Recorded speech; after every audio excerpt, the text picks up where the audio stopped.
It's Friday, and you know what that means. The SMITE Open Circuit back up for us and your viewing pleasure more than anything. J-Mac and Goremizer here to bring you the action. Mind the Gap and Unstable, our first matchup of the day for all the SMITE action. Yeah, and I'm actually really excited for this. We got to see Mind the Gap last week when they were going up against Spreed.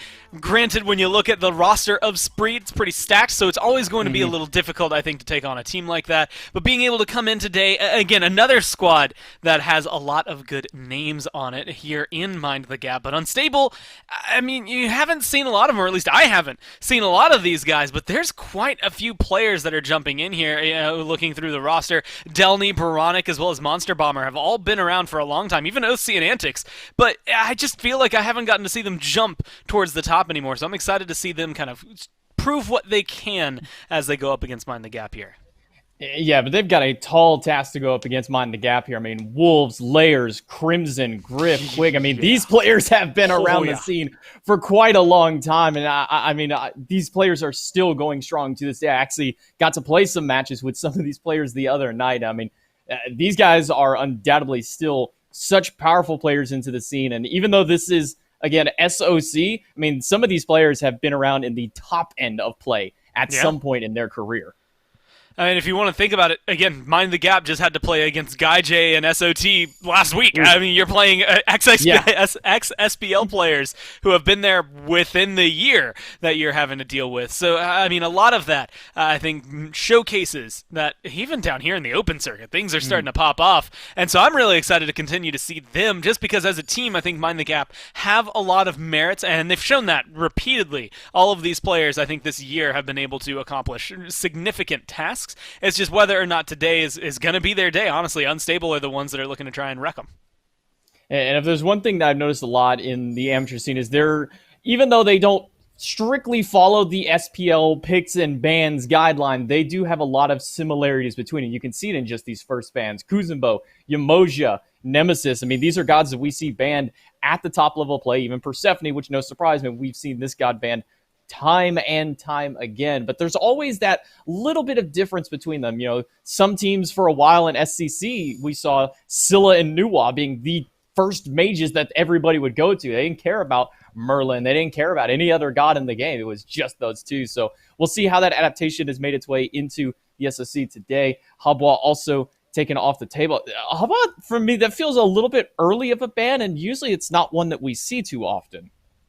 Yeah, I mean, it's one that, you know, like, depending on the team you're playing, and again, jump into the Pro League, like, if I'm playing Ghost Gaming, I want to take it away from Twig, right? There's certain players that you know can play it that it's maybe worthwhile in the top 6, but realistically here, I'm kind of curious as to what Mind the Gap have either seen out of Unstable. I mean, maybe we'll get to see it in Game 2, or depending on how things go, Game 3, if Unstable are able to kind of not only push it that long, if Mind the Gap can push it that long, but also if it gets through at any point. But I'm wondering if that's something that Unstable specifically have, something that maybe Baronic can play really well. I think it's worked for him well in the past.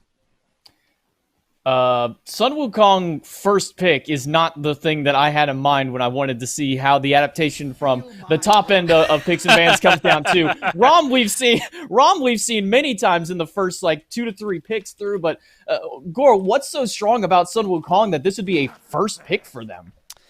Well, honestly, and I was thinking about this the other day, but let's look at it. He's got a slow, he's got an attack speed slow, he's got a stun, he's got a knock up, he's got insane survivability, whether it's through taking himself off the battlefield and getting a heal, or it's through bird form, and he's got pretty good lane clear. Like, I mean, he does really kind of have a lot of just things sprinkled in throughout all of his kit, but I also think it's just the damage numbers, right? When you're looking at the way he's leveling it up, I think most recently he got the Tiger Stun buff, but like you look at his Tiger Stun specifically does a lot of damage, but so does his spin, so does his cudgel. Everything that he brings does help clear the lane, and again, he's just survivable, good team setup. That being said, still don't know if I like him more than Amaterasu. I really like myself some Amaterasu.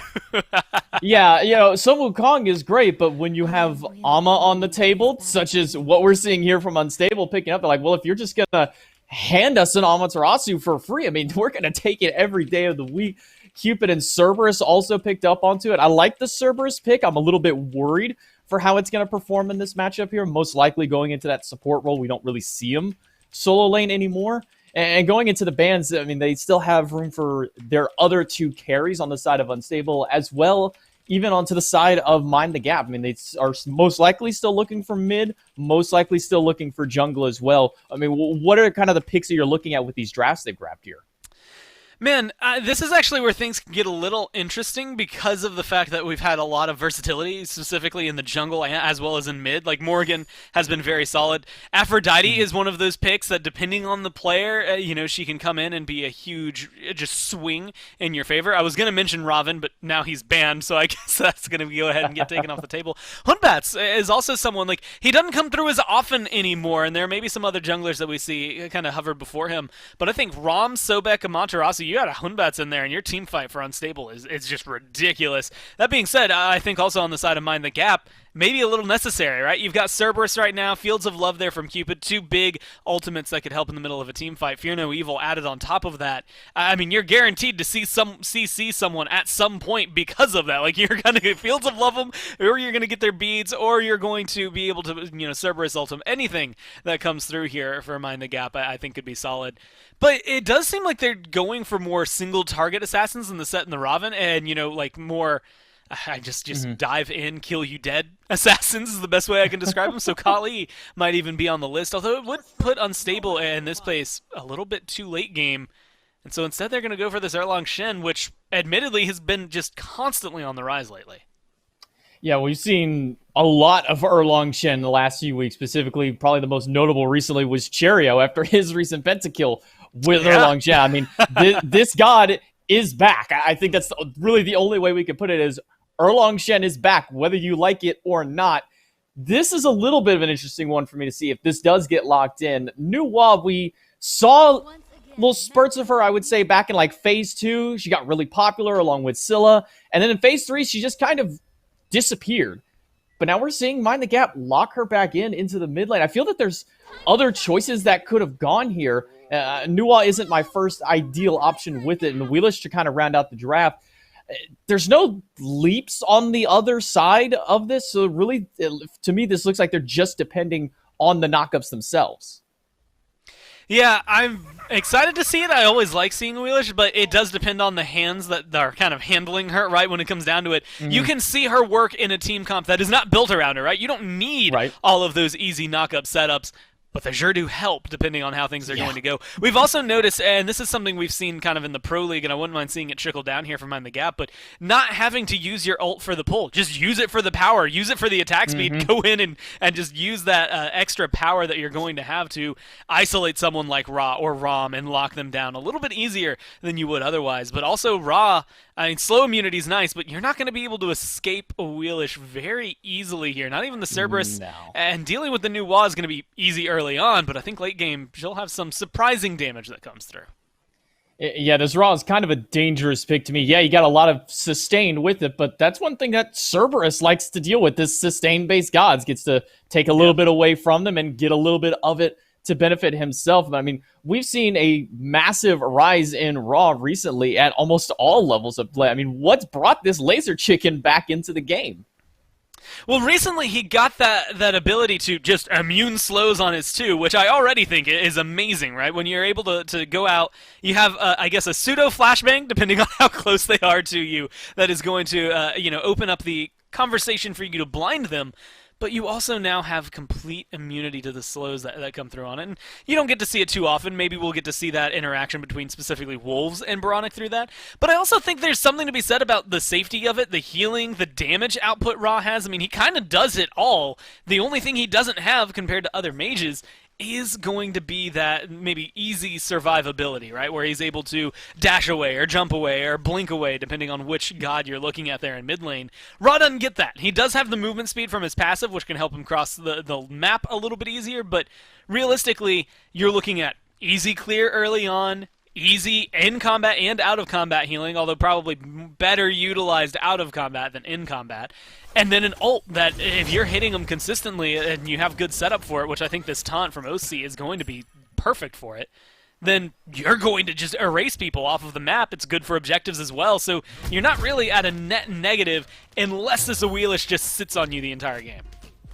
It really is a nice comp for the Raw. You have an Erlong Shen for super long range setup. You have a ton of peel with Monster Bomber on the Sobek, and then Delny can also set up for some long range stuns with his own ultimate. So I really do like this composition drafted kind of around this Raw. They didn't show their hand too early onto it. There was a lot open for them to grab, and going for the Raw risky after you see what's on that other team. If I'm in that position, I'm probably not wanting Raw. There's like we said, a Cerberus, a Cupid who heavily can punish, but as you mentioned, thanks to the slow immunity, he can actually kind of get away from that Fields of Love, and at the same time, Griff has to get away from Monster Bomber and Antics, taking a little bit too much poke inside that wave. I'm excited to see how this duo lane goes. Again, Monster Bomber and Antics have been around for a while, but I feel like I've seen Quig and Griff almost every week at some point, right? It feels like they've been around so often this year. And so they theoretically have that control. Sobek versus Cerberus is also a fun matchup because of that kind of interacting, where the damage number is just going to be ridiculous over there. Delny picked up beads early on, and that's probably the only reason he lives on that gank on the right-hand side. Antics needs one more tick of damage from Quig, and it will be enough. First blood over to Mind the Gap, but the minions are doing so much damage back to him. Quig barely makes it out himself. So with all the fighting between the two side lanes, we finally have drawn first blood too, and it will go on to the support for Mind the Gap. Now, it's weird because that absolutely should have been a kill onto Delny. I think even with the beads, that Magic Cudgel was just off the mark, and I think that's better on Delny. Having beads is not something you typically get to see in solo lane ever, really. You don't get to see it often, if not, once in a blue moon is the better way to describe it. For Delny, having that available, yeah, it's going to save your life occasionally, but I don't know that it's going to be as helpful, because beads is normally seen as kind of a selfish item, right? If your support gets beads, it's pretty selfish of them. I think the same thing goes for solo laners, which is not to call Delny himself selfish, but I think that is something that we're going to end up seeing throughout all of this. Is like, okay, you lived, but at what cost, right? What did it end up leading to, Mind the Gap getting control of? That should have been a first blood either way. I think Wolves was just off the mark. And honestly, I think that duo lane could have been a double kill. Just Griff slightly askew and slightly wide of Monster Bomber with the Heart Bomb. Either way, it's given them a lot of pressure all across the map. I'm kind of surprised to see that we didn't have layers rotating in to try and steal that blue buff away, because it looked like Wolves just wanted to go and fight, which, honestly, when does Wolves not want to go in and fight?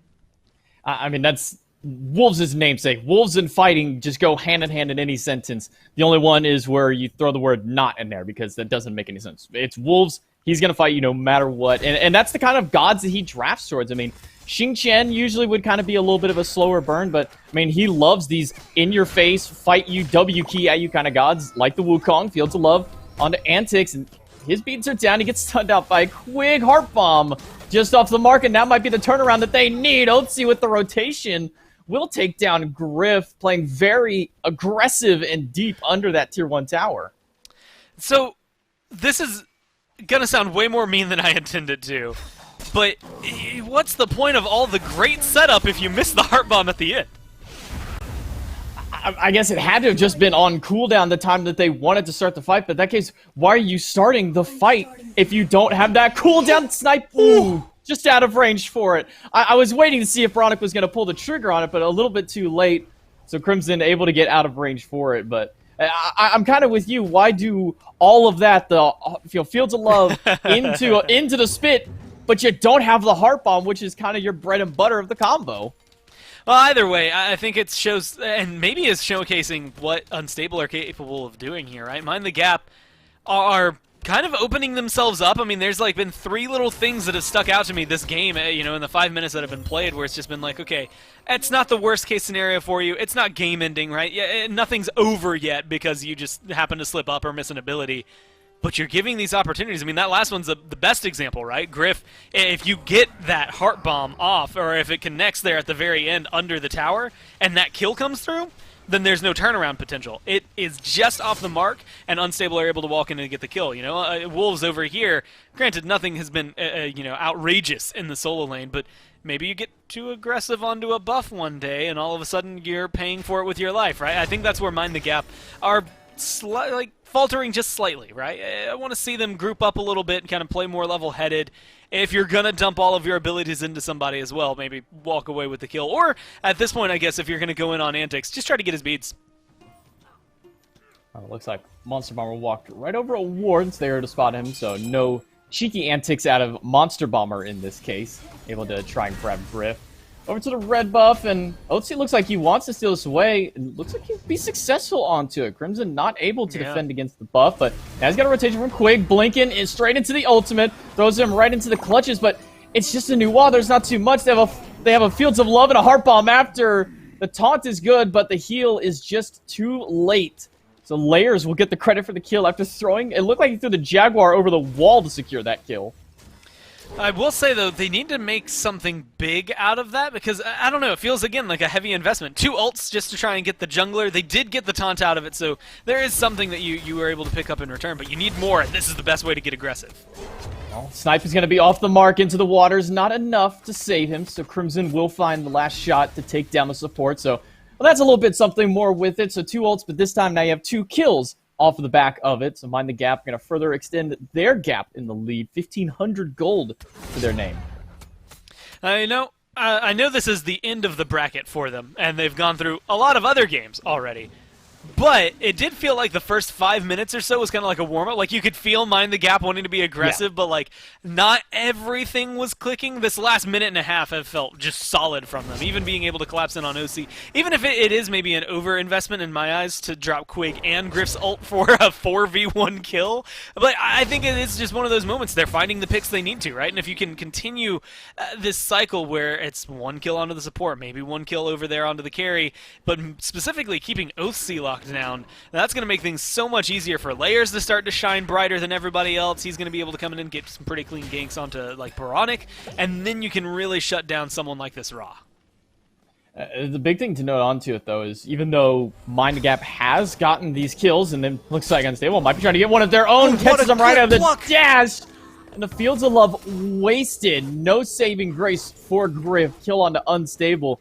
But what I was going to say onto it is they're getting all these kills, but they're not getting anything off them. They got a little bit of a gold lead, but that's just from the natural farming on Mind the Gap. And you're going to see, even with those couple of kills, Unstable just kind of even it back out to it. But experience is dead even. All they're getting is gold from these fights. I really like... Okay, so I realize I'm saying this now right after he missed one. But Monster Bomber's plucks have been very solid this game. When they do connect, they are absolutely deadly, but that last one was just clean. I mean, a blink forward pluck, being able to grab Griff right after the dash as well. Like, that's the key moment. If you come in there, you pluck him and he dashes back, whatever. Cool, you plucked him, he dashed, whatever. But being able to get him right afterward, I mean, you've already forced him to use his defensive abilities. You just come in and just lock him down. I love things like that. Well, gonna yank him in for the ultimate, but unfortunately, there's not gonna be enough that Baronic can do to save his support. A Ra is nice for some sustain, but the problem is he gets yanked right out of it. And now Wolves, who was the primary aggressor in that solo lane, he's being pushed back to sustain out of Delny. Layers looking like he wants to steal that back camp away. It's down for the time, and OTC will spot him out. Will force him away. Delny getting a little bit aggressive on him more. Wolves not recognizing this 3-man rotation for him. He'll dash away. And that's the end of that. Honestly, I'm a little shocked they didn't commit to it. He's so low in mana right now. It looked like he was potentially going to try to either shoot the mirror through the wall and confirm that blue buff, or maybe just backing in the safest place he knew where. Either way, I'm kind of surprised, like you said, that they weren't going to maybe jump in faster on that, or maybe even just get aggressive and ignore the tier 1. I mean, you're 10 minutes in, it's still going to hurt a little bit, but with that many people on this side of the map, you should be able to find a kill. They're still hovering over here, but I still like the call, right? Go in, get some of the farm, steal a buff away, and that's where this small lead is still coming from, right? There's still about 1,500 gold ahead. Maybe getting a little closer to 2,000 as we drift forward. And actually, as you'll watch from wave to wave, we'll kind of hover around the 1,800 to 2,000 mark, depending on where they are. This is where Unstable, really need to kind of take advantage of their composition. I think their 3v3 is really solid, and they could definitely set up a lot of kills for something around the gold fear. We're going to try to get something onto Delny, force out his ultimate, a leap down out of the cloud from Wolves, dashing under the tower. Delny's just doing anything he can to live through, but it's just too much damage, and the tower doesn't hit back hard enough. And it will fall down along with the kill for Mind the Gap. So finally getting that kill they've been waiting for into the solo. It might be a kill from Griff here, dashing in after the heart bomb. He's going to force Antics up into the sky, but Quig is waiting on the ground for him. 3 snipes and a little bit of breath out of Quig. We'll take one down, and I'm not sure what Otzi was doing rotating into that fight. Now Monster Bomber coming through, but he's way too late onto that. And everybody from Mind the Gap will get out of danger. I can hear the comms. I'm going to stop their back. I'm going to stop their back. Never mind. We just need to back off here. Like, immediately like that. That sadness, I guess, that comes through of having to watch someone get that aggressive onto you. I think that was just well played across the map. Again, confused as to OC and where he was trying to fight and why he was trying to fight over there, but it does seem to be paying off for him. Here, Monster Bomber is just getting picked off. As quickly as he can find an opening, he gets out of the ultimate and dashes right back to the safety of the tower. Layers, again, pushing up aggressively to this back camp. He's been making a name for himself over on this right-hand side of the jungle. He'll walk over a ward so everybody knows that he's there. It's a 2 versus potentially 2. The only problem is Layers has a 2-level lead over Oathsea. Yeah, at this point, we're starting to see that make a big difference. 1 level there in solo, 1 level there in mid. 1 level in the duo lane between the carries, but 2 levels as well, like you had mentioned, in the jungle and for the supports. Like Quig, you don't think of it that often, supports, and honestly, he's level 10 versus level 8. That's not going to make a big difference. But when that's level 12 versus level 10, that starts to change things up, right? You have that access to that second relic a little bit faster. And honestly, you get a little bit more damage. I think Cerberus scales really well with all of his abilities, so leveling those up means that you can see Quig be a more part of these kills. I mean, he's already been part of 5 of the 7 that have happened throughout all of this. The only ones I think that have occurred without him have been over there, potentially on the right-hand side of the map.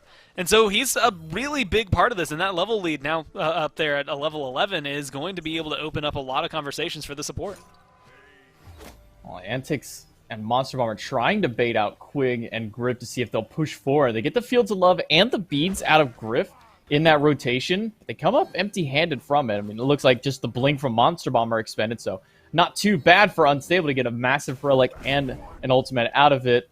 Trying to find the pin onto Wolves as he's rotating over. Looks like teams are getting ready to set up for the Gold Fear here, but Gormizer, I'm looking over at Crimson, and he's got a Rod Up Tahuti first item. I mean, we've been seeing Doomorb, no problem.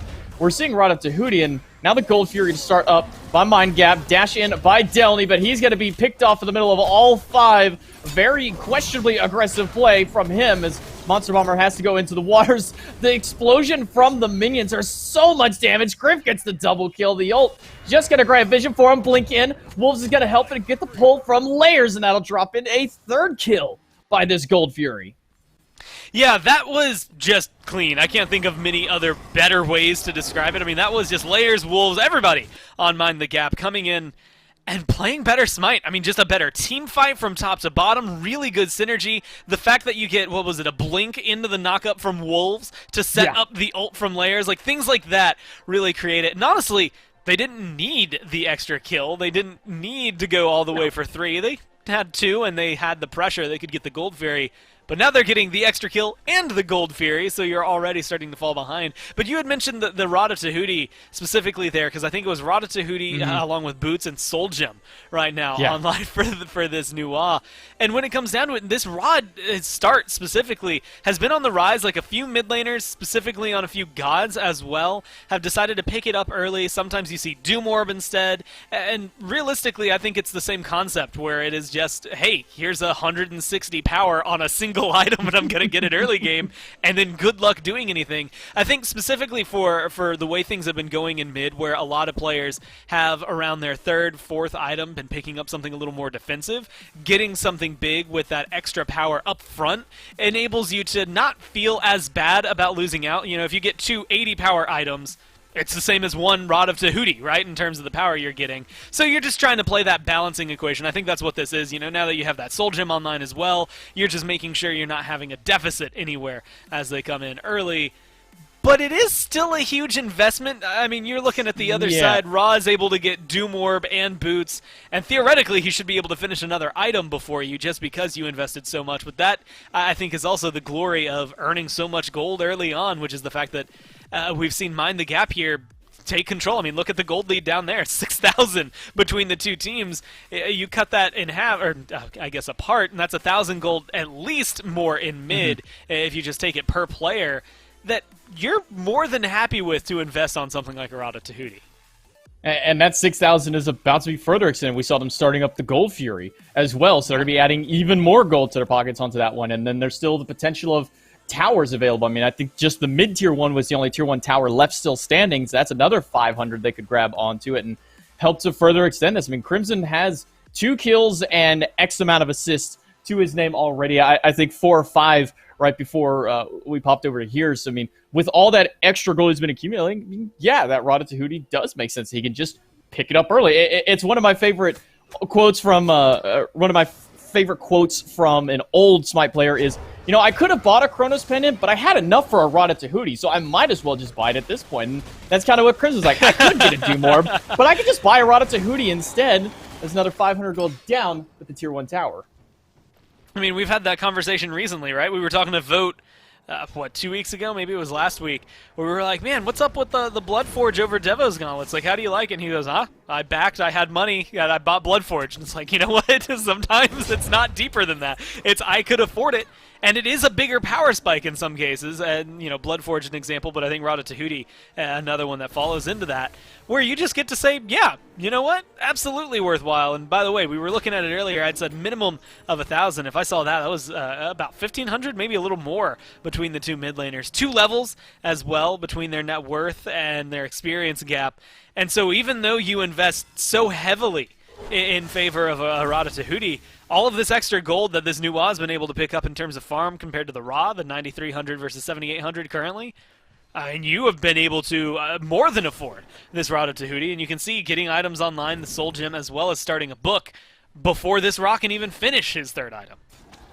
I mean, you're a full tier 2 item ahead at this point, just as the mid laner, because those are the 2 who are the most farmed amongst them. But it trickles down just as far with the others. You see 1,600 gold between the solo laners. You see 1,600 between the supports. I mean, that consistent 1,600 gold lead adds up very quickly in the middle of team fights. You're not as tanky. You don't do as much damage, and I'm not sure Unstable has what it takes to defend this Fire Giant. All 5 from behind the gap pushing forward. Quig and Wolves are going to try and keep Delny off, and Delny just doesn't have a way to get inside. They leash the Fire Giant for the moment, but immediately back onto it is Crimson, going to keep it aggroed with those minions. It did drop back down, or went back up in health, now back down to half, and Wolves is the only one on the front line trying to zone away Veronic. They're finally going to pull away from it. Looks like they're going to try and go on to Monster Bomber with it. If they can, Fields of Love expended to take 1 down. Griff will get the kill onto Veronic. Monster Bomber pushed well under the tower, but Griff is in danger because nobody is helping this Cupid. He's just getting chunked down by the solo laner. Finally, Wolves rotates over to help, and Layers does manage to grab Oathsea. So, I'm living in suspense. Will Griff live or die? Will Monster Bomber live or die? I mean, both of them there at the very end are virtually 1 hit away from dead. Very easy for something to go wrong. But the Fire Giant call, I mean, we're 15 minutes in. That's brave, I think, even with this lead from Mind the Gap. But I think they play it appropriately. Very similar to the Gold Fury. We're going to start it up, and if you don't reply to it, we get a free Fire Giant. And if you do... we just kill you? Like there's no downside for us. We want this fight to happen. And so either way, I think for Unstable, you're in a lose-lose scenario there unless you're able to just come in, get a steal, send 1 person through. Otherwise, like you said, there's only, or all of the tier 1s, I should say now, are down on the side of Unstable. So it's trying to figure out where that gold is going to come from. How do you make up for it? Right now, you're at a pretty large deficit. Who can, you know, either steal an objective for you or split push, right? Where's Rom going? What are his snipes being used for? Because if you want to, I like those on Fire Giants just as much as I like them on Gods. They can take things away. I just feel like there's certain calls that have to be made here, and they're difficult ones, right? When you're playing from behind, it really is the concept of where do we need the pressure and what can we do in the event they get Fire Giant that makes us not lose this game immediately. For the most part, specifically Sanguine comes to my mind, but when they recognize that they're not going to do anything around a Fire Giant, they might send someone in to try and steal it. They might send someone in to even thwart the Fire Giant and just cause them to pause or delay it as long as possible. Meanwhile, Netroid will be in the left lane pushing down tier 2 towers as much as he wants, and I think that's something that you could do here and could see here from this ROM, because as you see, those tier 2s are gone. Well, gonna get the kill onto Delny. So Griff, after all of that, does manage to live throughout the entire engagement. 3 go down. Fire Giant just ignored for the time. Who cares about the Fire Giant? We got another tower that we can go for. And Mind the Gap doing what so many other amateur teams really fail to do, which is force a fight around those objectives. You have a massive gold lead. You might as well just try and play up onto it. Yeah, I mean, what are they going to do? Like, Unstable, best case scenario is they pause you slightly longer around the Fire Giant, they don't die, and maybe they're able to split push some of the objectives to help equalize a little bit of this gold gap. Otherwise, you walk away with the Fire Giant, or you get kills, much like what we saw, right? There's almost no need to fear any of these fights if you're minding the gap. So I think well played by them, and even more so here, because, again, Unstable, they tried to do something about it last time, and they just really couldn't. Now, I mean, what are they going to do? No one's even nearby. Fire Giant will go handedly to mine the gap after a big team fight for him, and now with all 5 with the buff around their waist. I mean, they have free reign of the map. There's only 2 towers left standing, and then they can start pushing up for these Phoenixes and getting into those Phoenixes with the disparity that they have. I mean, what's it going to really take for Unstable to hold this mine the gap team off them? Well, at this point, you are almost entirely looking. I think Tier 2s, even though you're still 17 minutes in, it feels like the game state has shifted just far enough away that you don't want to try defending these. I don't think it's going to be worthwhile. You also can't get caught out like that. So if you're Boronic, reverse the last 30 seconds and don't be there. That's the only thing I can say. Now that it's a 4v5, you have to hope for these Phoenixes to play with you. You've got a really good set of teamfight ultimates. Just Delny hasn't been able to be there to set things up. Antics hasn't really been in the fight. I mean, I haven't seen Unstable grouped as 5 and able to really utilize their ults in the teamfight. When you don't have beads and you don't have Aegis as a Raw, you probably shouldn't be standing alone under a Tier 2 tower. I mean, nobody on his team was around him to even attempt to help him out. As soon as he got hit by Quig, I mean, he might as well just set the keyboard and the mouse down. I mean, you're not getting out alive from that situation. You're just outright dead for it. Both towers that were standing now gone, and with a 4v5 scenario, they have to defend up against this team at the left side. Phoenix, L5 are back up. Monster Boronic has respawned. Now, not do we get too much damage onto this Phoenix just yet. Monster Bomber expending his ultimate to play his defense. I mean, at this point, I think using any ults for defense perfectly fine if you're on Unstable. You're 12,000 gold down, right? I mean, you have to keep these Phoenixes alive. But it's just, what are you going to be able to find? I mean, you know, the rest of them, again, you don't really get to see them grouped up. I feel like they could win an even team fight, so that is without Fire Giant here. They could probably come through and make a big splash in it, but it just feels like they aren't quite clicking as to what each other want to do, right? And I'm specifically looking at Delny really needing to be an initiator here, you know, outside of Monster Bomber. They both need to be able to go in, and Oathsea as well on this Erlong can't be afraid to go in, try to get a pin, get a taunt, and set up this Raw for a really solid ult. On the side of Mind the Gap, you've got Wolves jumping in like it's nothing. Quig jumping in like it's nothing. Sometimes even Crimson is trying to lead the charge and go in and get some stuns out. And none of those 4 players, including Layers there, have died on the side of Mind the Gap. The only person you were able to consistently shut down early was Griff. And guess what? A Hunter's a Hunter no matter what. He's got the gold that he needed, and so he's late game now. You have to figure out where you want to put that pressure, and it feels like they don't have a target in mind when they jump into the fight. It just feels so sporadic. Monster Bomber gets hit by the explosion from the Clay Soldiers, and that's going to take him down to about half health, along with the spit from Quig. I mean, Crimson is level 20. He's got 4.5, almost 5 full items online. I mean, this new Wa is no longer the early game, I tickle you for 10 damage ultimate new Wa. We're at this late game stage for it. Pushing back into the Phoenix. Quig gonna ult, but it's gonna get the beads out of just Antics. Pluck back, goes Quig into the back lines of it. Boronic trying to line up for a snipe, but it's only gonna hit Griffin. Crimson takes down Boronic, or takes down Bomber with the ultimate. Antics finds the snipe onto Quig, so that's gonna be one of their front lines gone, but Layers is picking off their jungler over at the mid lane. Phoenix. Layers has to get away from the ultimate out of the cloud, gets Wolves to take down a kill onto Delny, and Antics has nowhere to go. He explodes to the damage out of grip, and with the Phoenix down, Titan is open. There's 3 of them pushing forward. Hunsuit only waiting for Layers to move up to the Titan, and I mean, this is a hard defense for Boronic, and I think he is just giving up onto it. Titan's down to half health, and Crimson is going to show him why you don't get to stand a chance onto it, as they're just slowly whittling down this Titan. Mind the Gap will take game number 1. Not before Boronic managed to get a cheeky kill onto Wolves.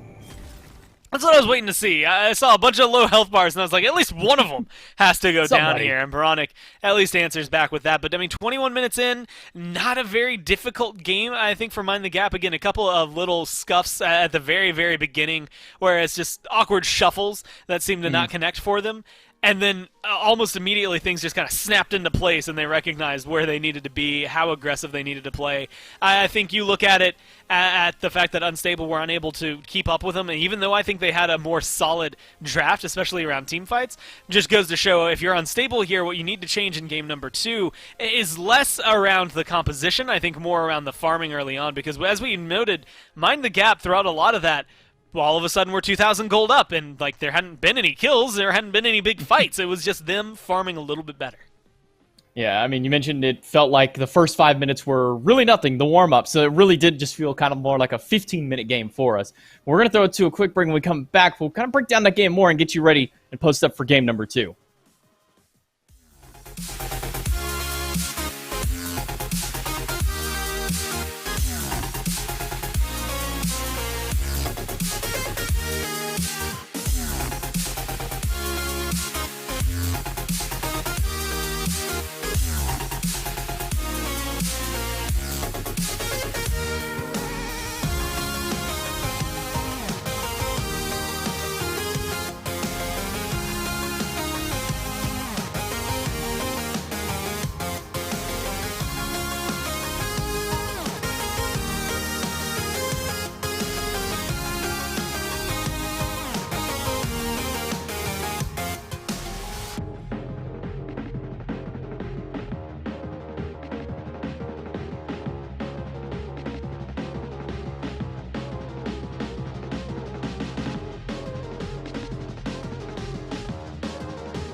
Game number 1 went pretty heavily in favor of Mind the Gap. After kind of a 5-minute slow burn of the early game, they tore through the competition in just a swift 15 minutes afterward. And I'm curious to see how the adaptation for that is going to be made going into game number 2. But Goremizer, if there was any kind of one particular moment for you that kind of swung that game towards Mind the Gap, I mean, where do you kind of pinpoint that?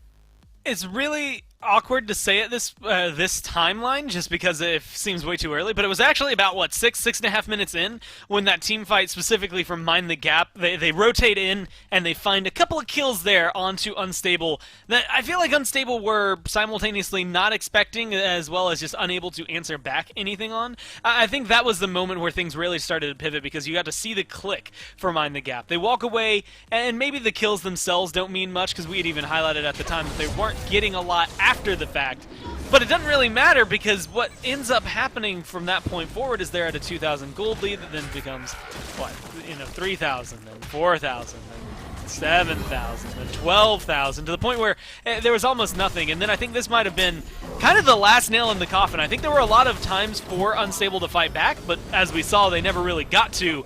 Once they lost this Gold Fury, once not only they lost the fight, but 3 members of them were dead, the Gold Fury goes the way of Mind the Gap, and then there was just nothing they could do. You try to fight the Fire Giant, you lose. You don't try to fight the Fire Giant, you lose. And so I think from that Gold Fury call, Mind the Gap really did just kind of cement themselves as the victors.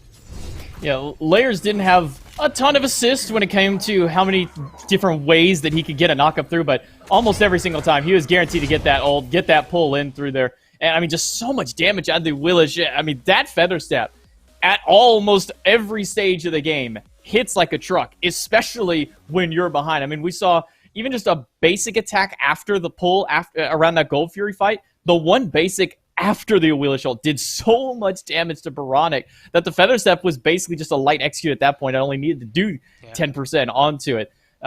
So as picks and bans come through for game number 2, I mean, I'd like to see a little bit of adjustment onto it. I felt maybe the Hopwop ban wasn't fully necessary early on. Maybe it is just a respect ban, and they really do think that it was a threat for them. But when it comes down to it, I don't know. I mean, they gave him the Alma, they gave him the Soba, gave him almost everything you would have wanted, but I mean, Mind the Gap just executed so much better.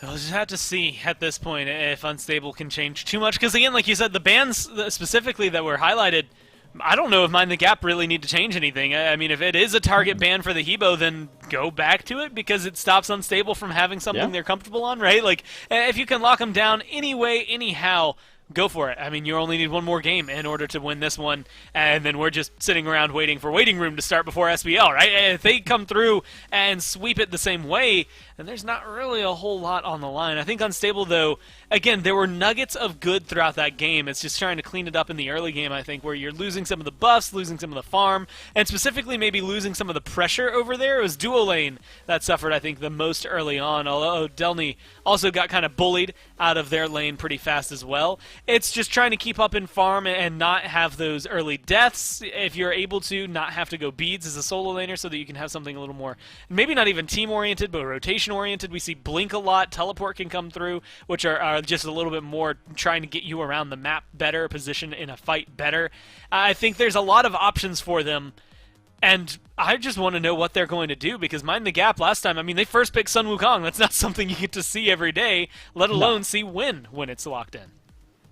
Well, Cupid is going to be the ban from Unstable. They recognize that Griff was a little bit of a problem with that Cupid. I mean, those Fields of Love and team fights were so devastating, and Unstable just didn't have an answer to it. They weren't able to pick up, the Heavenly Wings, which is kind of the quote-unquote counter matchup to that. We get Heavenly Wings, now we're all out of this ultimate, no big deal, but they never got to a stage where they could get that for them. They never had that opportunity to use it defensively, even if they were able to pick it up for it.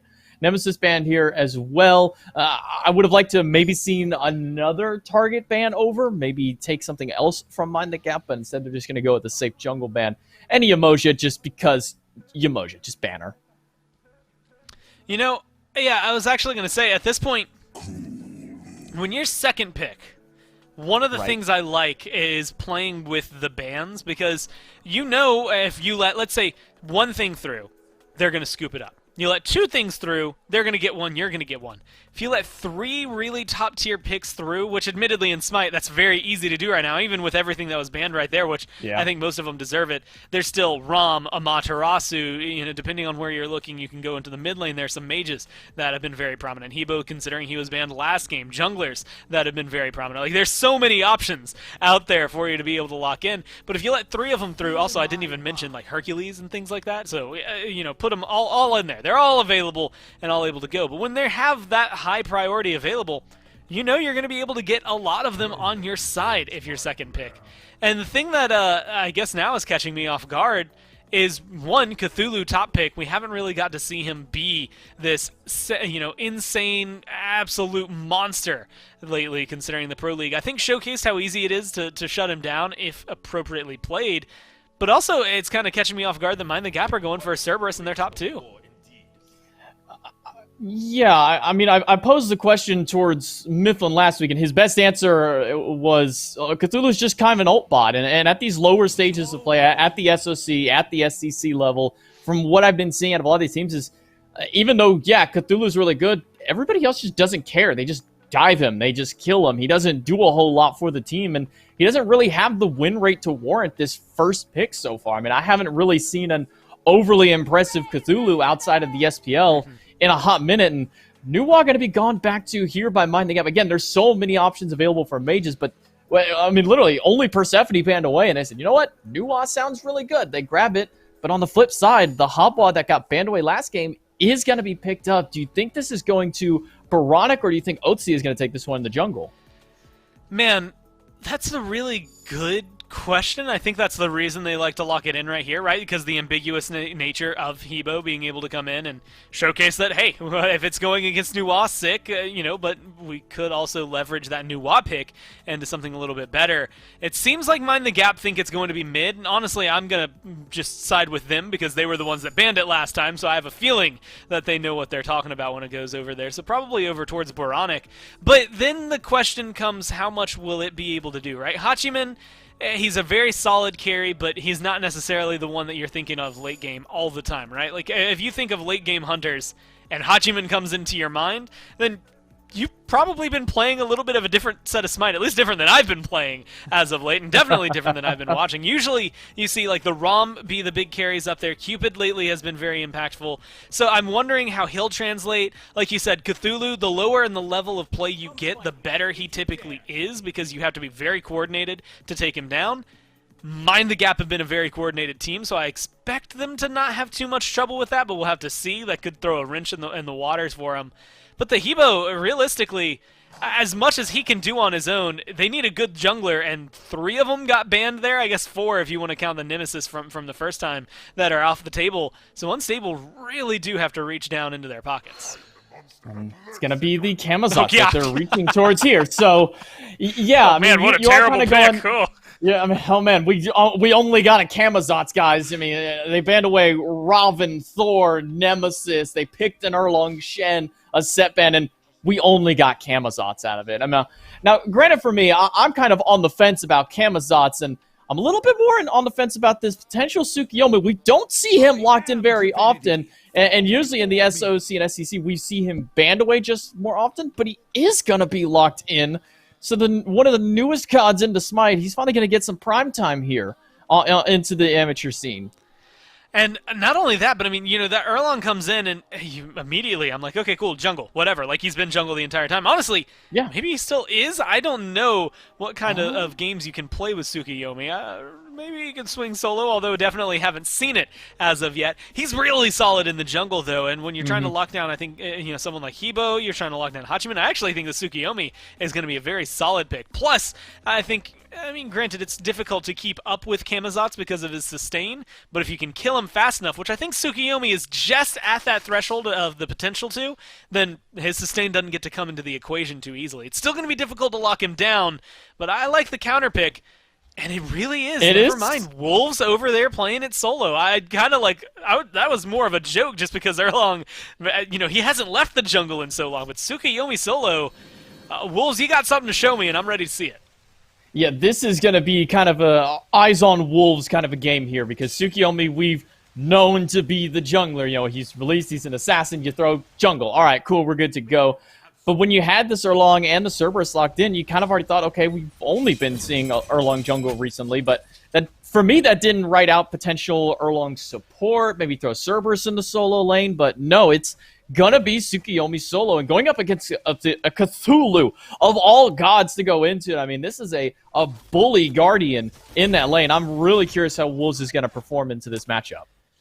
Well, by all laws of Smite, Wolves got the first damage, therefore they win, so we can go ahead and close out the game. Either way, if you want to even ignore that one, it does come down to the fact that I think you're still going against a Guardian, right? Like, even though it is a relatively higher pressure Guardian in solo, it's still a Guardian at that, and so there's not going to be a lot they can do.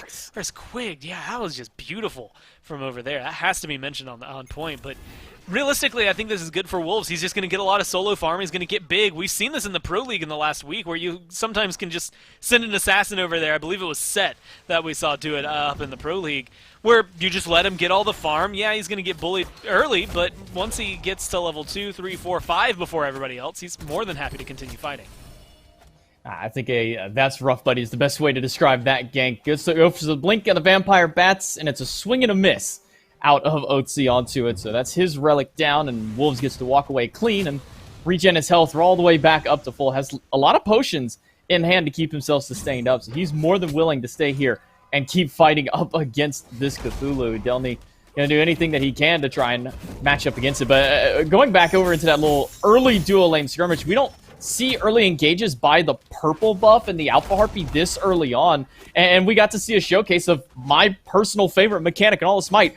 Beautiful body blocking out of Quig. Oh, yeah. Put so much damage onto Monster Bomber. I mean, that is what really turn a fight in anybody's favor. You get one solid body block onto somebody. Especially as a support. I mean, you saw it quick. And the reason it usually comes down better from supports is, look at them. They're big. They're beefy. They have larger hitboxes. They are good at stopping you from walking forward. I think Khepri, if I remember correctly, has the largest hitbox in the game, so things like that can make a big difference. But here, Monster Bomber almost puts himself in danger. Well, Monster Bomber barely going to get through. Beautiful stun out of Antics, but it's just not enough because Quig has the on-point paralyzing spit to get first blood once again for the support on Mind the Gap. So 2 games in a row, Quig is going to be the one to get the ball rolling. All right, so J-Mac, I'm going to be honest with you. I've played a lot of SMITE. I've watched a lot of Cerberus. I've played a lot of Cerberus. I did not realize that his one was called Paralyzing Spit. Or I guess that's his 2. That's his Paralyzing Spit. Either way, I don't know. It's he literally just goes pooey, and you die from it, or stun. It's just good for him. But now it showcases exactly what happened last time, right? Mind the Gap, they get a kill over there in duo. They're feeling themselves already there. You can get aggressive over here. The early aggression onto Wolves that got him relatively low and forced him under tower, it's gone now. He doesn't care anymore. He's got the damage necessary. He's been locking down Delny left and right. Layers is making good rotations over. And, I mean, it might just be the same build path here for Crimson going into something like a Rata Tahuti. Could still swing into something like a Doomore, but honestly, I see no reason to change what was already going in their favor because they're 700 gold up. Most of that's first blood bounty, but that's still a really good foundation to build on. So we saw the Hobwa banned away in game number 1, keeping it away from what we can only assume is Baronic, and it got picked up this time. So that's kind of where my eyes are going to be set towards for this unstable team, is if this god had enough warrant to be banned first phase from a player. I mean, Baronic has got to have a solid Hobwa in that case. Has to. The question is whether or not we'll get to see it come into action. Is it one of those things that it's just... again, there's a lot of players who have a pick that they're going to be good on. Whether or not you win with it, they're going to be good on in a nuisance, right? Like, so for Mind the Gap, maybe that was a, you know what?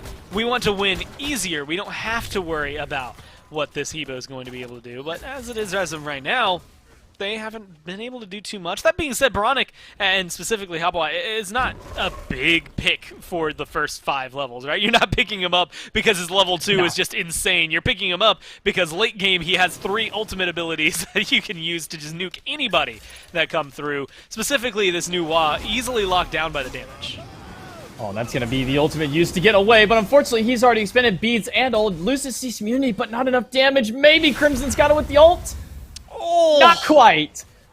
13 HP and a dream for Baronic. 12 more than he needed to live through that one. He barely squeaks by. I mean, I'm going to call that, I guess, disappointing if you're Crimson, or maybe just calculated if you're Baronic, right? Where you're like, no worry, I got this one. I'm going to live.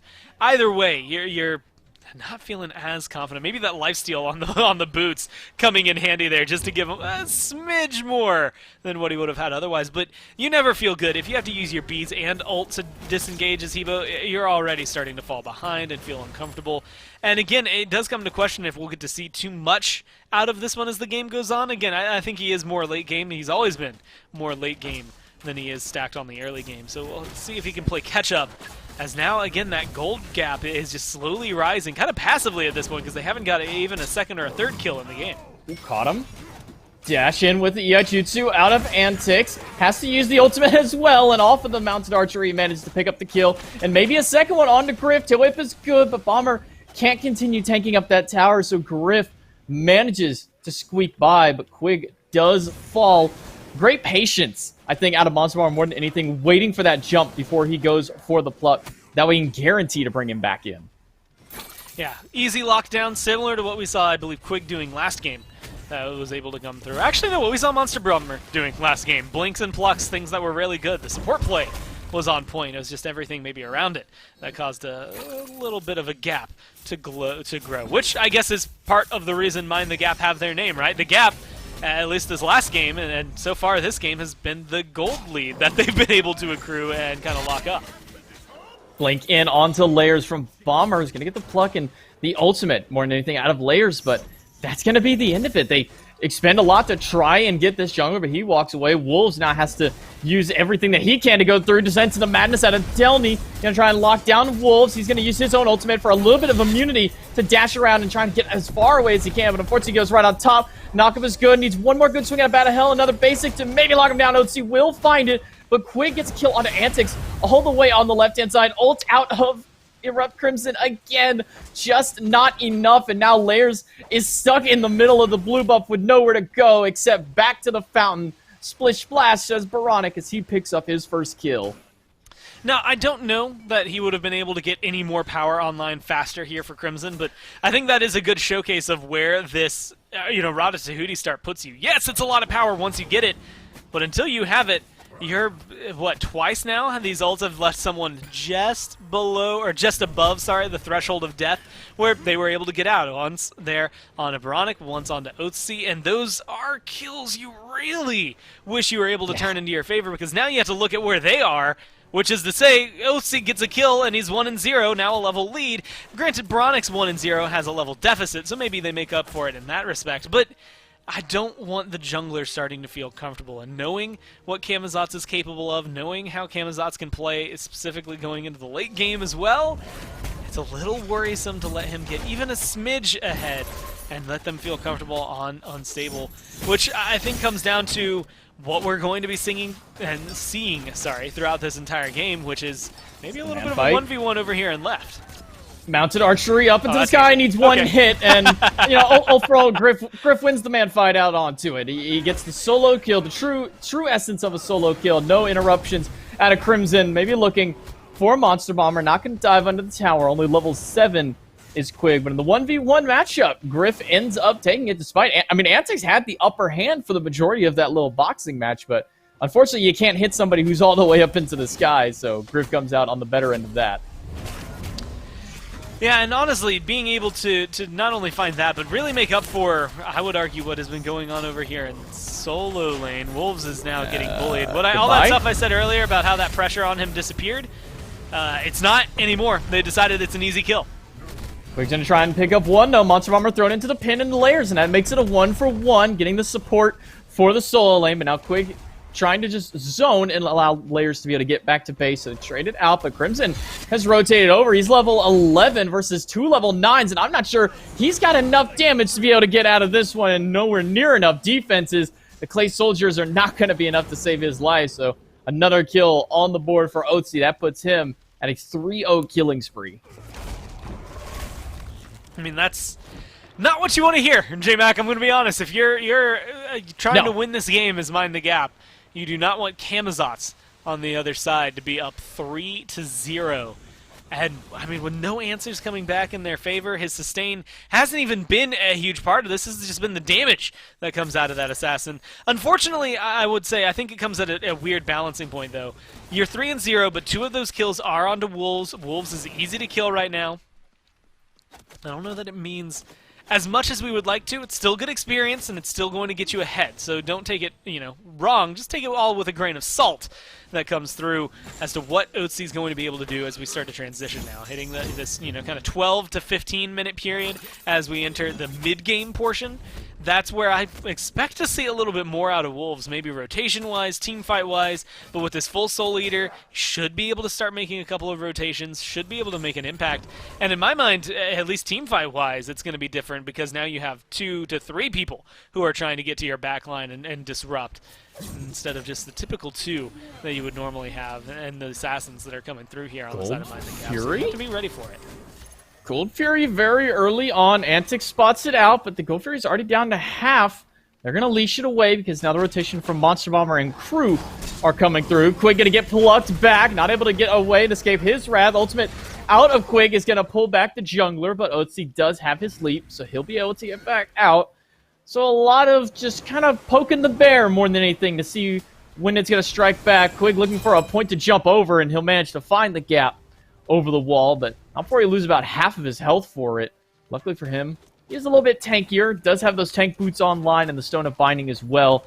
But Gore, looking over, we talked a lot about the Rada Tahuti on the new wall, but what about this kin size rush out of layers? I mean, typically I would think we would see one of the katana tree items in this place.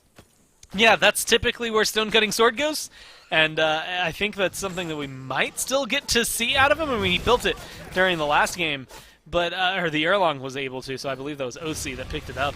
It's a little curious, though, that it is going straight into the kin size, and when you look at it, I mean, maybe it's to help deal with Monster Bomber and Delny a little bit faster, or to kill Camazotz because of the health, but I don't know, it feels like a weird early investment for something that you could either pick up onto your carry, Griff able to pick that up relatively soon, or just a little later in the build when it's going to be a little more helpful against those big tanks, where the health bars actually would be in the late game as opposed to the early game.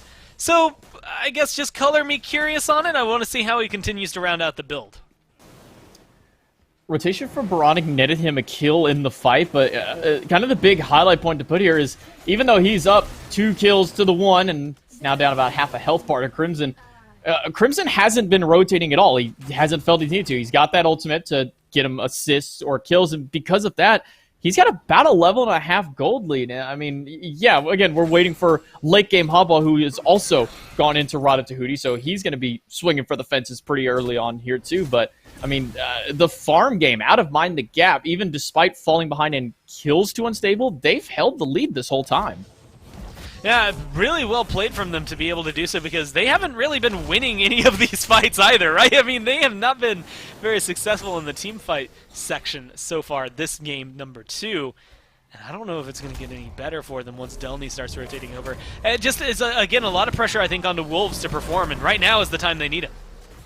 Well, Quig not going to manage to grab Delny with that ultimate. He will get the stun onto him and drops him right inside the Caltrop. So much poke and tick damage onto Delny, firing the laser beams out of a solo laner. Wolves will dive in onto Baronic, forces out the crushing wave, but the pin is going to find him, forces out the beads out of Baronic, but there's still a new wall, and there was a new wall, but Otzi finds him before he can get up into the sky and get the damage. He may have just saved 2 of his players' lives with that 1 kill.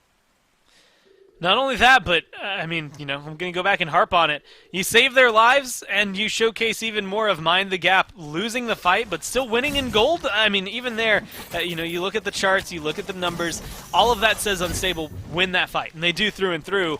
And then you look up and you see that there's a 2,300 gold difference between the 2 of these teams, right? That's where things are really starting to fall apart. That Tier 1 tower as well falling in their favor is going to extend that just a little bit, and honestly not for long, because it looks like they can trade that out in solo no problem. But it does leave that question, like, if Crimson ults there, they just get further ahead. But where are Unstable falling apart? It is almost always coming to the farm, and I think it's because we see so often them looking for these kills and looking for these fights. That yes, you're going to be successful in them, you're going to find them, but you're sacrificing too much of maybe the jungle or the minion waves in order to get any of it done, whereas Mind the Gap, they're willing to eat the loss if it means that they're going to be able to get a level to 2 levels ahead of you. Okay, I gotta give a lot of props to Quig. We talked about, the Sobek plucks out of Monster Bomber last game were so on point. These spits out of Quig, I've rarely seen him miss one when he's actually aiming for somebody and not just kind of throwing at it in general. I mean, that is not an easy stun to hit. It's one of those inverted cone abilities, and it's a very small point on the end to hit that one. He's been consistently snagging those, and I think that's the only reason he lived in that last potential fight. That one gets blinked past by Monster Bomber, and that will get them off the Gold Fury for the time. But Wolves is rotate. He gets hit by the water spout. Gonna do a little bit of damage to him, but Wolves is just playing frontline. He still has his ultimate if needed. He's gonna throw out a little bit of damage. Mind the Gap does get the Gold Fury, and Wolves is still just gonna dive in as aggressive as he can, teleporting all across the map. And the snipes out of Griff are gonna be even better to take down Antics. Ult out of Crimson's gonna do a bit. But Baronic expending his ultimate just to secure the kill onto Wolves. Delny pushing forward on the Cthulhu, looking for anybody, but everybody's so healthy on the side of Mind the Gap. They're playing a full disengage. They get 1 on the pluck with Quig, lock him down, and Baronic will send him back to the base.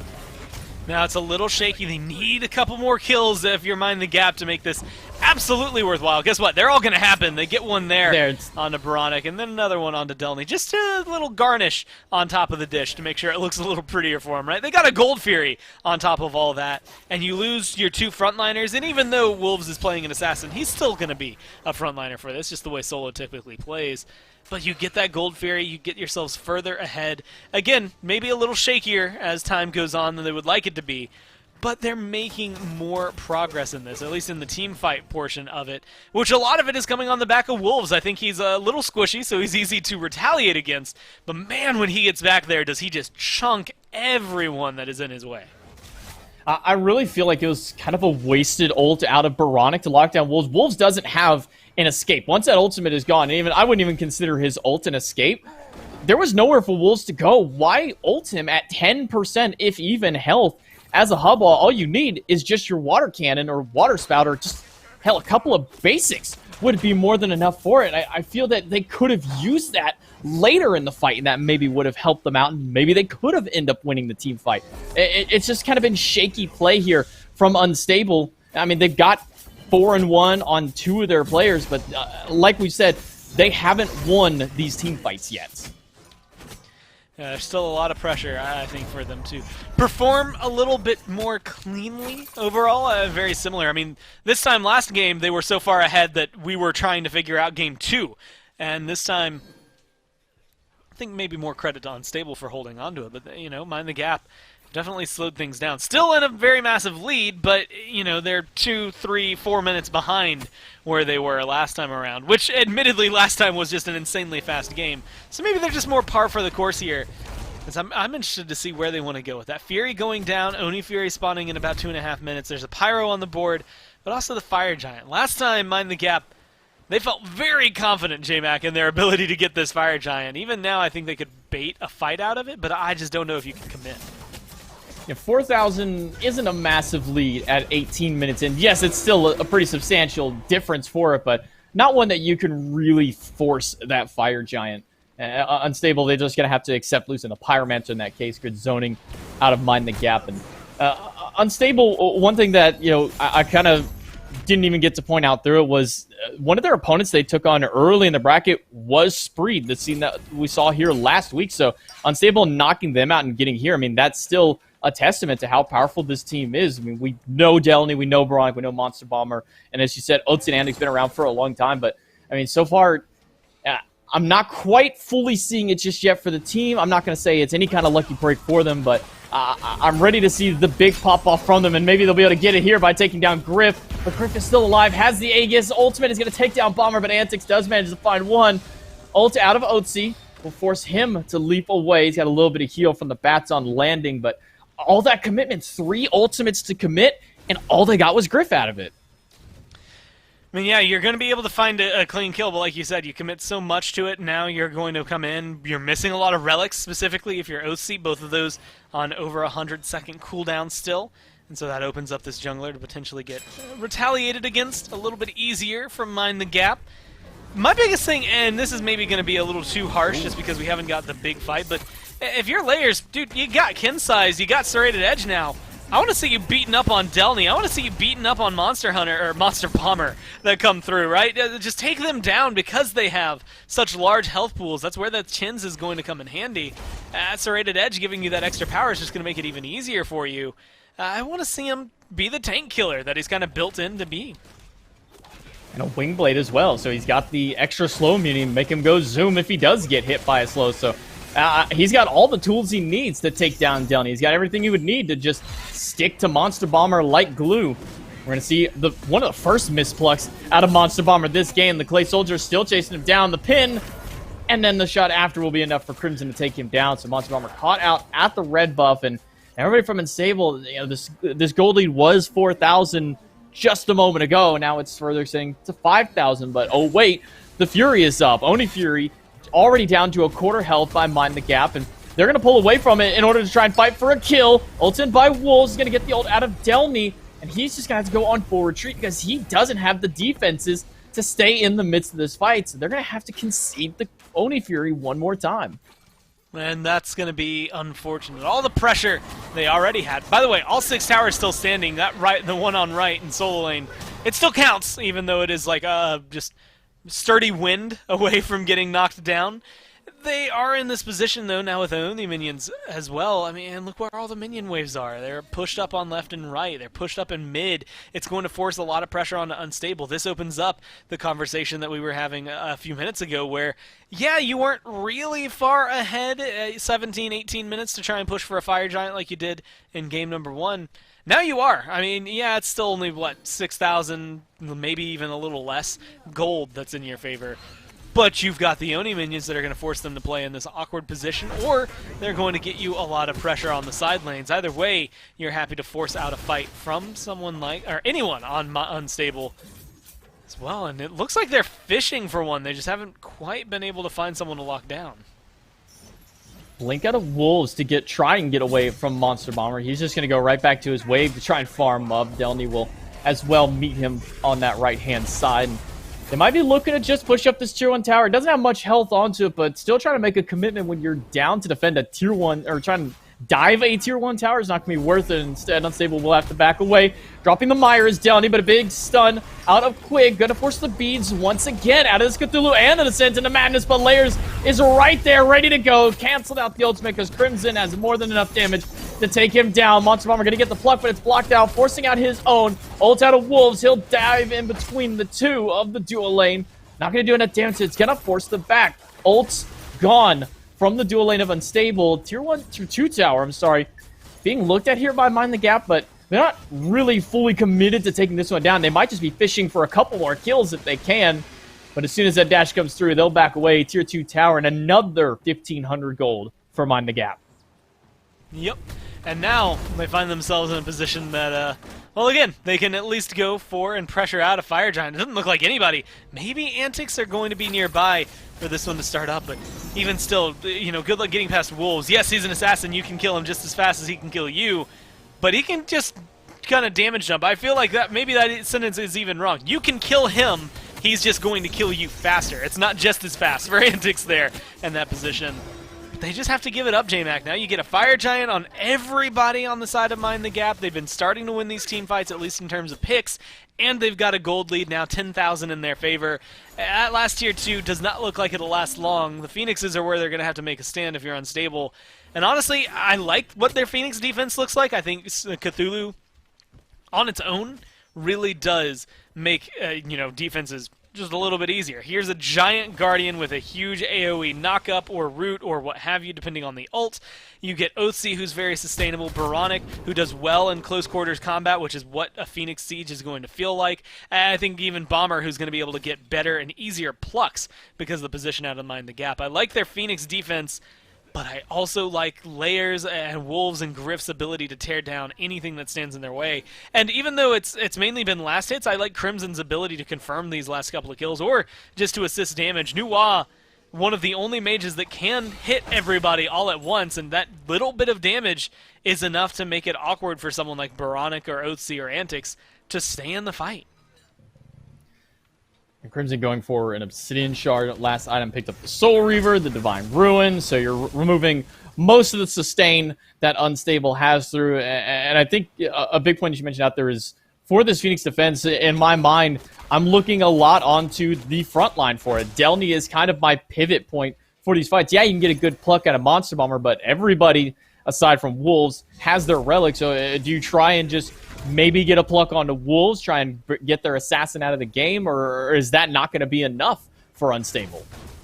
I mean, even if you get the pluck onto Wolves, he's just going to ult then, right? And you might be able to get some damage, but this is one of those moments where, honestly, I like the fact that I had mentioned it maybe not going beads this time around, and I think Delny forced into beads a second time. This time on Cthulhu definitely shows some hurt. But for Wolves to have beads means it's even more difficult for someone like Monster Bomber and the rest of Unstable to truly lock him down and maybe make it look good. Granted, he's 0, 3, and 4, so they've been doing a pretty consistent job of finding the kill. But the damage output that we've gotten to see out of this Tsukuyomi has been enough to justify it more than anything. And he's got Brawlers now. The Soul Eater can help him sustain. A Mantle plus Sledge should theoretically make him a little more difficult to kill. Even if you get a good pluck, I think he's just going to be too much trouble to handle. Ooh. Ult out of Quig because of the pluck from Monster Bomber to get away from it. So that's a big AoE ult down on the side of Mind the Gap. That's going to make their push and their team fight a little bit weaker moving into this Phoenix, and they recognize it and immediately have just all backed away, I guess. Well, we don't have my team fight ultimate, so there goes our engage. Let's just go for a Primal Fury instead. And hey, if it's going to be free, might as well, right? Like you said, if your engage is down, plus we already covered, how good, at least for unstable, I think the Phoenix defenses are going to look. Make sure you don't lose any of your gold lead just yet, right? You're still 13,000 up. Back off, finish items. I mean, if you're, Crimson, finish off that Obsidian shard if you have it. And 1,300 gold in pocket. Should be able to get something like that relatively soon. Everybody, go top things off. You look towards Griff. Phoenix structures, especially as long as he has this Fire Giant for another 15 seconds, are not going to be too well defendable. But that is the key there. That 15 seconds, as it wears off, they're just going to be playing the waiting game. Get the next Phoenix. Fire Giant. The real question will then be is if Unstable are willing to defend this one and what they're going to throw at it in the event that they are. Antic's going for what I would consider maybe a little bit questionable of a 6th item. It looks like he's going towards a Witchblade there, potentially. I mean, how do you feel about going away from a primary damage option? Maybe it's just the attack speed. He's got the Silver Branch bow, but is Witchblade the answer into this? I mean, it will help a little bit, right? I mean, being able to come in and deal with some of the attack speed maybe coming out from the other side, but like you said, you're sacrificing your own power for it. It definitely doesn't feel like an item I'm throwing onto my Hunter as much as I think I'd want to throw it onto, at this point, probably Monster Bomber more than anybody. But there is also, again, the other half of that, which is the question of who's he boxing, right? If you're getting into the fight and Wolves is on you and Wolves has just enough attack speed, or Layers has just enough attack speed, you're going to be able to slow down more of those hits, theoretically live a little bit longer and try to find that trade. And so there is always that merit to the defensive play and the defensive option. I just don't know if we're going to get to see it come to fruition. It feels very awkward for a 27-minute pick.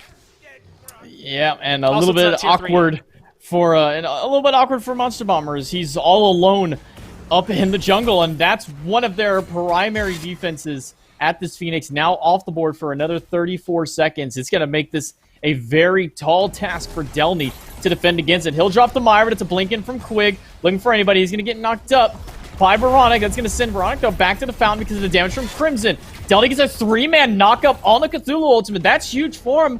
They're not able to close it out. He might even be able to pick up another if they stick around for too long. The Fire Giant buff is already gone from Mind the Gap. They don't have their sustain, so this Phoenix will live for just a little while longer. Huge plays out of Delny for that defense. Yeah, well played by Delny to get it, but look at that Phoenix health bar and recognize that was without a Fire Giant buff. That was no boost on the side of Mind the Gap. They just walked in and did that.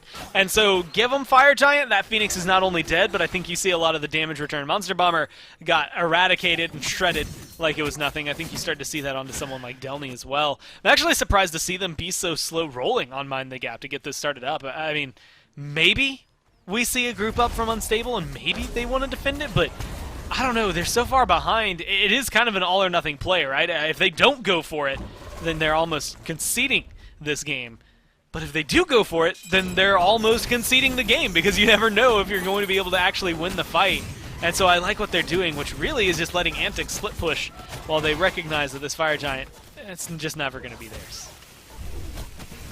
Fire Giant will be conceded to Mind the Gaps. They'll be able to pick that one up for free because there's nobody who wants to try and defend. In fact, Antics is all the way on the left-hand side, making sure that they can't easily push in that left side Phoenix as he shoves the minion wave all the way up to the tower line.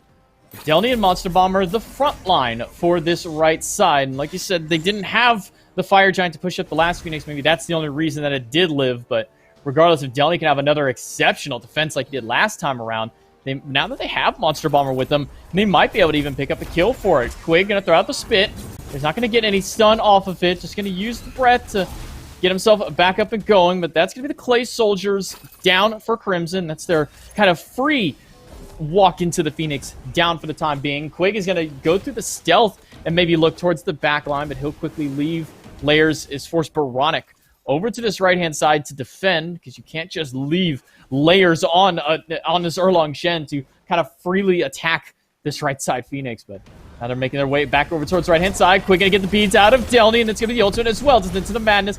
Expended. Up into the sky goes Crimson, looking for anything, and it's gonna be more than enough damage to take down Monster Bomber. Delny trying to defend the best he can against this Phoenix. A blink in the back from Layers will get the ult out of Oathsea. And unfortunately for Antics, he's got nowhere left to go. Beads and Aegis down. Mid lane Phoenix gone. It's a 3 versus 5 defense. Quig isn't the healthiest, though. Oatsy's going to have to blink in and immediately leap back out. But with Delny gone, their front line is completely erased. Baronic gone. Griff gets the double kill. And just like that, 31 minutes. Mind the Gap will close out game number 2 and the set. And again, they just look clean throughout all of that. I think at the very end, we get to see the ROM start to pop off. Griff has a really stellar last few minutes there, and a lot of good damage that comes out. And also the Tsukuyomi, again, a pick that we kind of were, I want to say, like, we joked about going into solo, going into it. At the very beginning, it didn't look like it was going to do very well over there, but then it held its own, and it kind of grew into, well, still late-game Tsukuyomi, right? It was a different build path than I think we would have seen out of it into the jungle, but it was just enough to keep Wolves in the fight.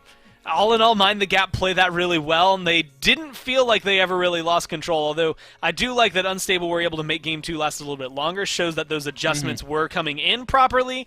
They just still got to work on some of those farm games, because that gold lead got out of hand early once again. Yeah, I mean, they were able to get a lot more kills earlier on, but they were never able to make anything from them, and they were, in fact, kind of losing out on a couple of those team fights regardless through. We're going to cut it to a quick break. When we come back, though, we're going to break down what happened the further way into game number 2. We'll be right back.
Just like that, with less than an hour of total gameplay, Mind the Gap are able to close out and take this set and be your victors in this week of the SOC bracket for the North American side. I mean, a great play out of Mind the Gap, even better for Unstable. They were able to hold their own for a while there, Gore, but it just wasn't quite enough to hold off the onslaught of Mind the Gap.